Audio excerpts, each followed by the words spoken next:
And I think I'm live. I don't know why I got my headphones in yet. I'm not even playing nothing. Hey, I think I'm gonna leave the title as it is because it's kind of like clickbait.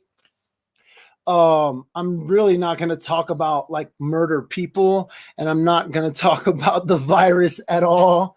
But I am gonna talk about murder that is all in the news right now. I'm gonna show some clips. And really, the only reason I'm talking about this is because if you've watched Dad with the Phone, I've said it before. I've been able to make a living behind the camera for many years, and I've heard incredible stories, seen some incredible things. And when I saw this headline in the news, I became real interested in it, and I want to talk to you about it. And that's those killer murdering, they're calling them murdering hornets or the king hornet. And if you don't think this hornet is scary, I just want to show you a couple of quick videos. I think I'm going to take this one from, yeah. This one's from TMZ. And this is one of those murdering hornets at action right there, like going after a mouse. So please understand that these things they are bad to the bone when we talk about these murdering hornets that are all in the news.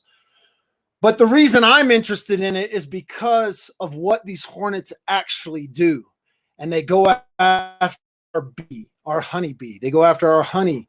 They go after what I love to put in my coffee, what I love to use as a sweetener. They go after something that once, this is a true story, the honeybee once saved America, according to George Washington. This is a true story, and I never knew this. They didn't teach this, and I never knew this before I worked on this documentary. So I'm going to show you a short clip. Hey, YouTube, I called the producer like 20 minutes ago. He said I'm good to go on this. So YouTube, don't pull me down for copyright.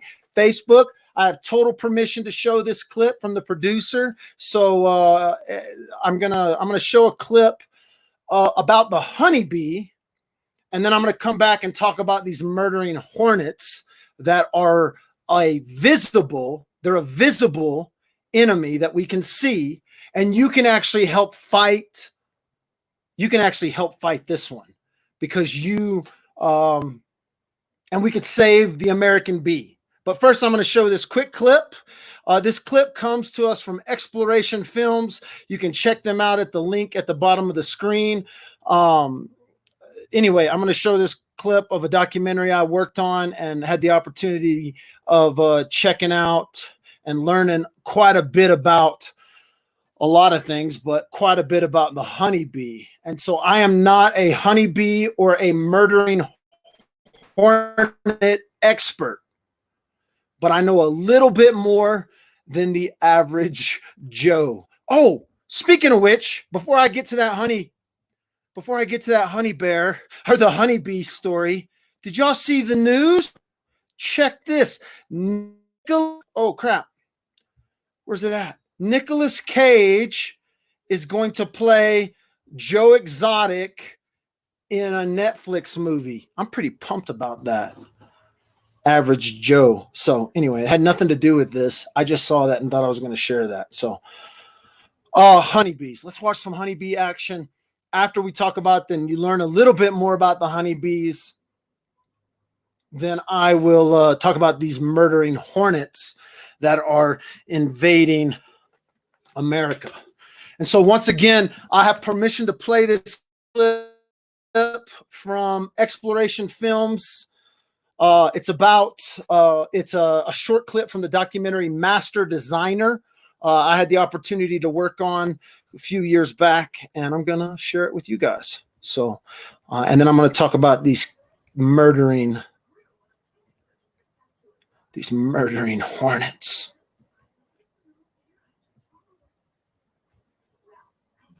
Oh, I hope I pushed audio. I did. Perfect.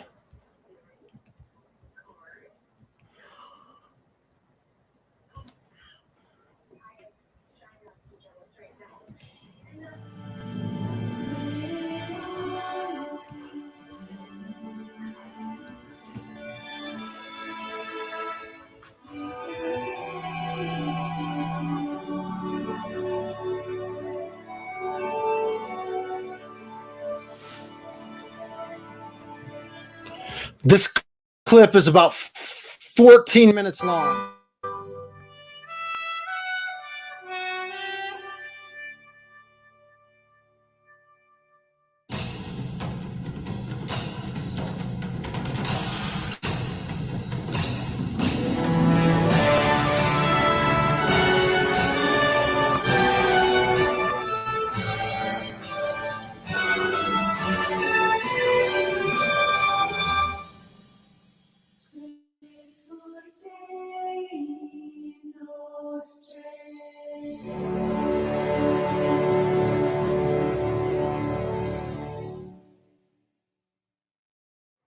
Did you know that animals played a significant role in the future of nations? Back when Rome was being attacked by the Gauls in 390 BC, the Romans were awakened by cackling geese and ended up defeating the invaders. Basically, Rome was saved by geese. Now, in another strange twist of fate, history is about to repeat itself.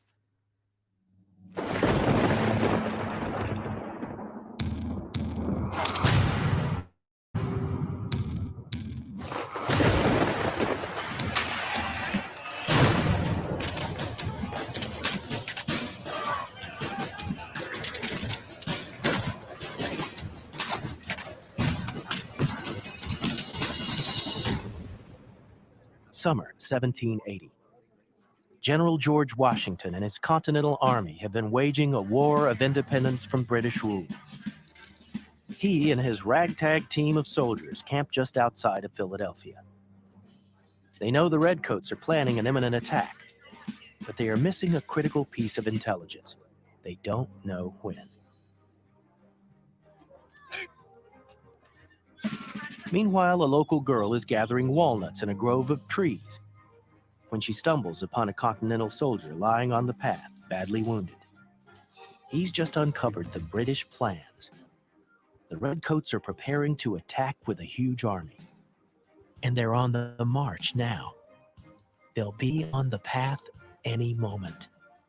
General Washington must be alerted, but the soldier is too wounded to continue on his horse. Handing the intelligence information to the young girl, he urges her to take it to General Washington.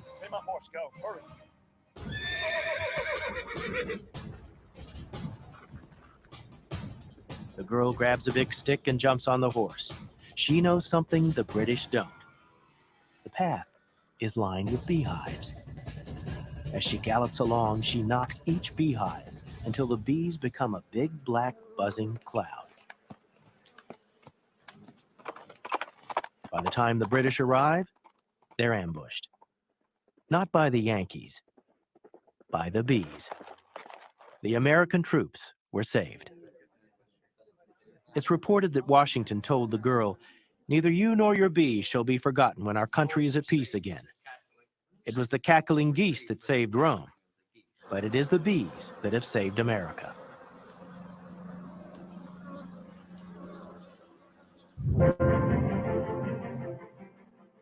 Wow, bees may not be saving America, but they're making life a little sweeter for all of us.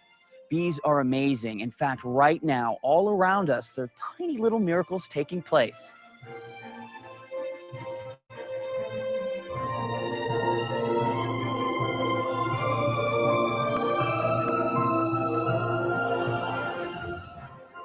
You are now listening to the wings of a honeybee, flapping at 200 beats per second.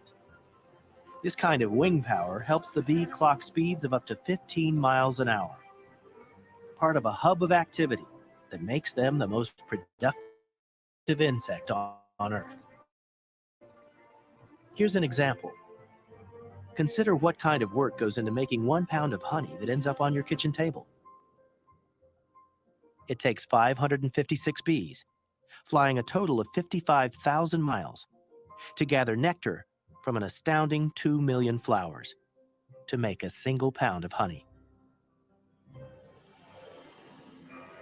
This production system includes male drone bees, who primarily mate, and female workers who create wax, honey, and do most of the other work.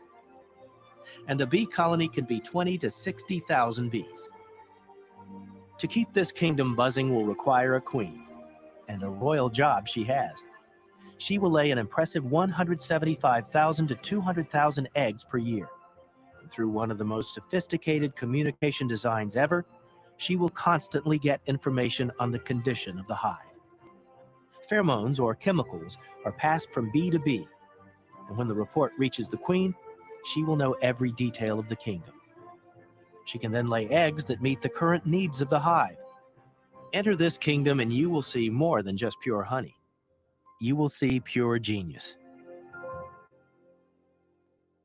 For 2,000 years, mathematicians and architects have studied and marveled at the bee's engineering skill. First, take a look at their construction technique. Bees use a six-sided polygon called the hexagon as the building block for their hives. This geometric shape provides the strongest structure possible to store honey, as well as creates the maximum amount of space with a minimum amount of material. As the bees fill it with honey, it is evenly distributed over 3 sides. A triangle or square wouldn't work nearly as well as the hexagon. This shape can hold the most volume and quantity of honey for the amount of wax they use. And the craftsmanship of each hexagon is amazing. Each angle has to be mathematically precise for the comb to fit together perfectly.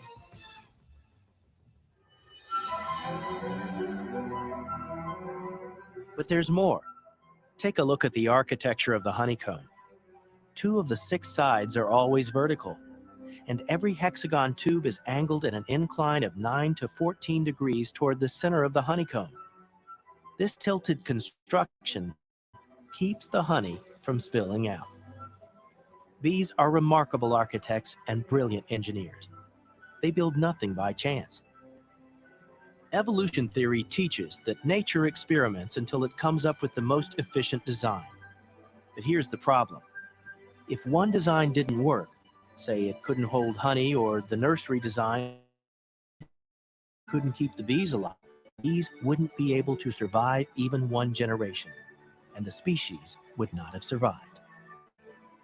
If the bees had to evolve a perfect design, then you would expect to have fossilized examples of early bees constructing various honeycombs that failed. But they simply don't exist. And where do they get this knowledge? All bees must have this skill from birth for the hive to function properly. Without it, they'd be doomed. Instead, bees have this God-given ability from the beginning. The honeycomb was precisely engineered by bees with the end use in mind. Nothing inefficient, nothing left over. Evolution can't explain the honeycombs. It is nothing short of incredible.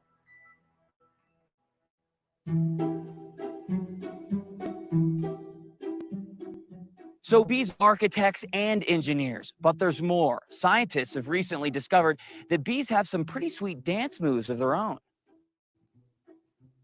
I'm serious. It's not just for entertainment, it's how they talk to each other.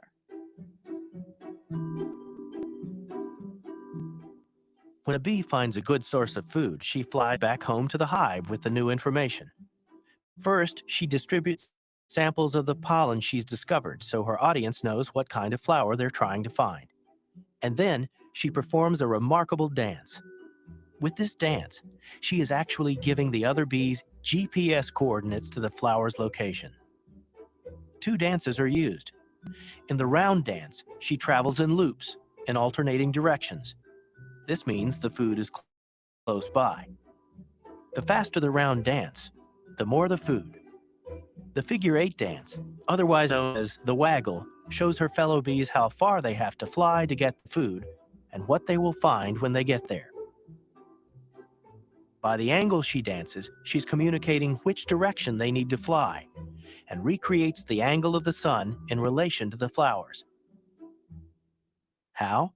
Each bee has at least 2 tools that we know about. One is a built-in solar compass. This tells her where flowers are in relation to the sun. The other tool is an internal clock, which keeps track of how far she flies. So with these 2 tools, this incredible dance gives all of the bees precise coordinates where to find a supply of food. Now, dancing bees create a dilemma for evolution.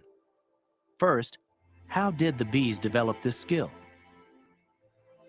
It's a critical ability needed for supplying directions to fresh food. Evolution theory can never argue that random chaos created this complex system.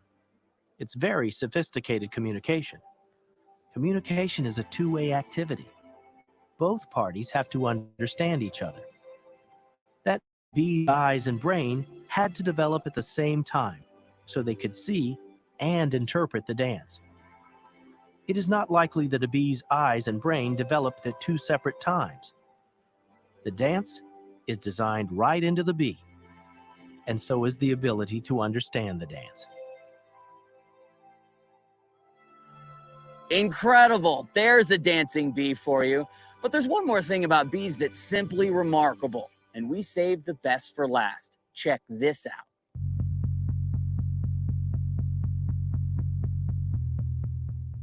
In a research study, scientists at Royal Holloway, University of London, found what could be one of the most amazing discoveries ever about bees.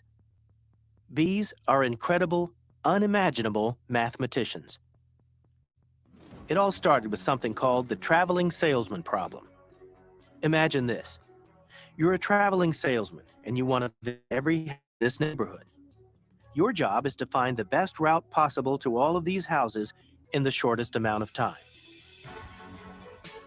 Sounds easy. It's not. There are hundreds of combinations, but only one is the shortest route. Now imagine you're a bee.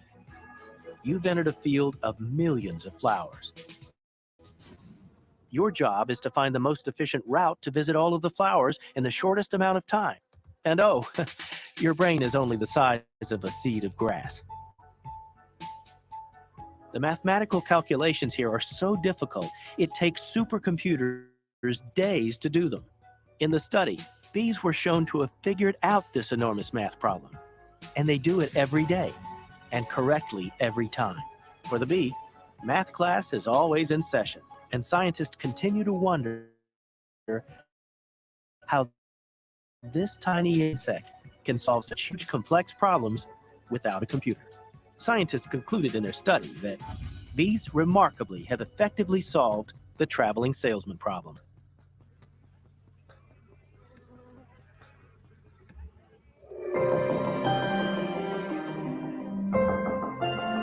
Honeybees are the only insects that provide food eaten by man. And golden honey is filled with substances necessary to sustain life, including enzymes, vitamins, minerals, and water, and provide an excellent source of energy.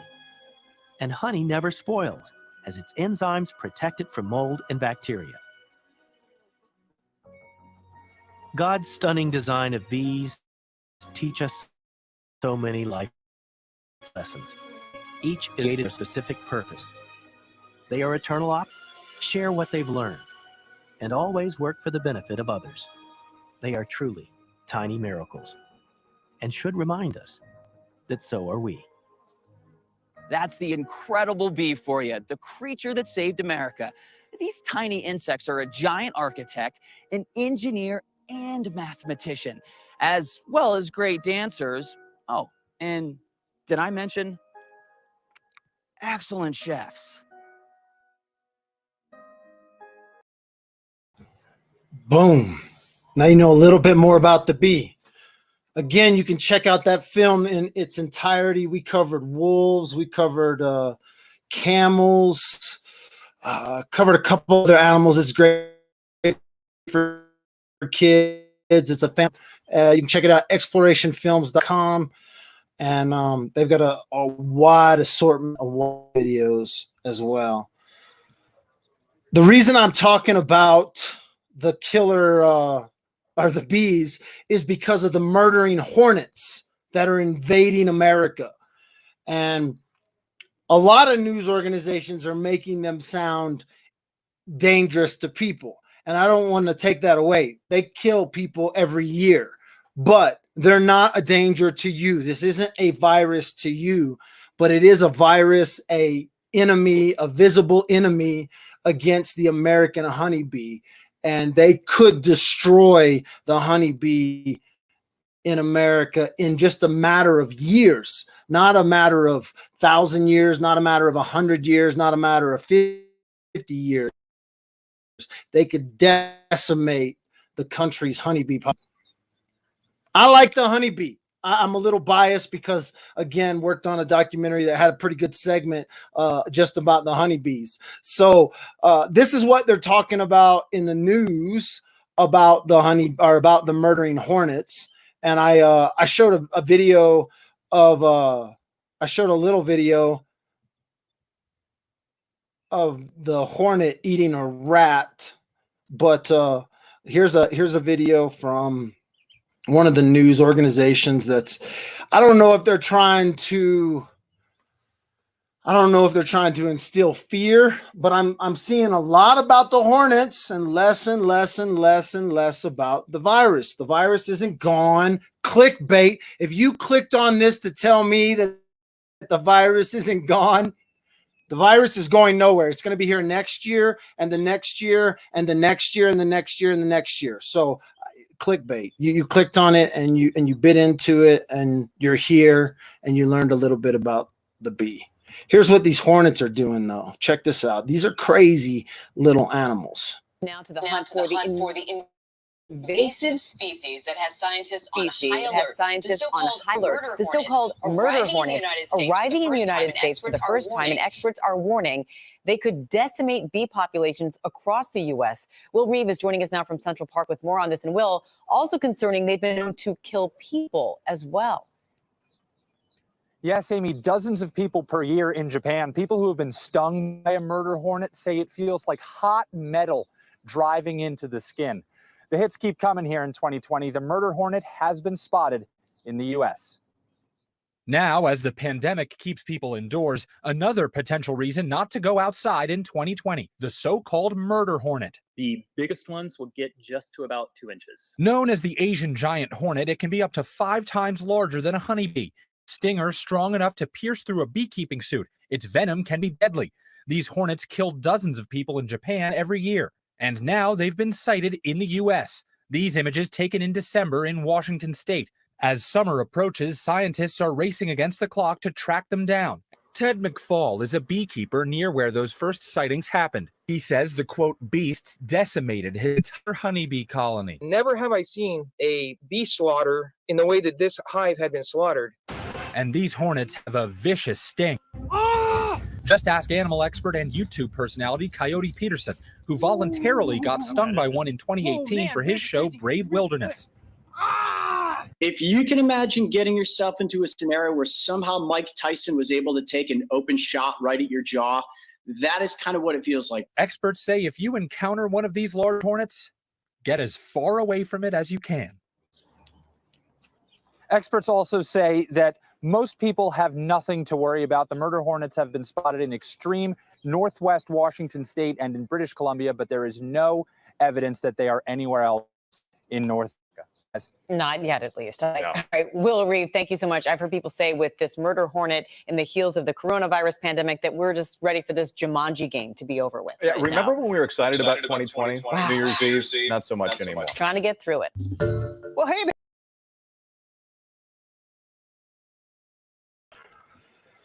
oh, check this video out I showed before. These hornets are bad. These things are crazy. They are nuts.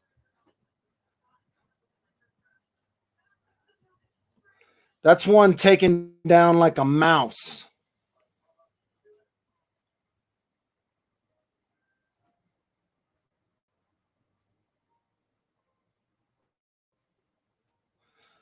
Dude, I don't want to get bit by one for sure. I don't want to get stung by one. I don't have nothing to do with these murdering hornets. Listen, if you see these things, call some experts. I do not want to see the bee population around America be decimated. I don't want to see it happen. I love the bees. You could call me a bee lover. So, you know, it is what it is. First, we have the virus. Now we got murdering hornets. Hey, if the seas turn to blood and the rivers dry up, Y'all might all want to join Chad Vallow and Lori Vallow, or Chad Daybell and Lori Vallow's cult, because the end of the world's coming.